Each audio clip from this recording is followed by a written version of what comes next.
Se per le lunghe percorrenze l'auto elettrica non è ancora una sicurezza, costi di ricarica, tappe da programmare, carenza di colonnine e ansia di rimanere a secco, nel contesto urbano è più efficiente e affidabile.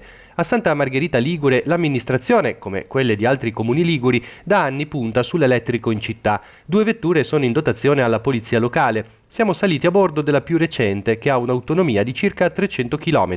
Che ci consente di lavorare tranquillamente 2 giorni come servizio pattuglia sul territorio senza l'esigenza di ricaricare l'auto. Alla sera, quando depositiamo l'auto in garage, la colleghiamo alla nostra colonnina di ricarica e la mattina è pronta per il servizio successivo. Un'auto silenziosa e in discesa l'inerzia della vettura ricarica le batterie. Faccio un esempio: Santa Margherita, Recco, parto con tot chilometri e arrivo a Recco che è praticamente gli stessi, perché ciò che consumo fino a Ruta di Camogli lo recupero scendendo giù verso Recco.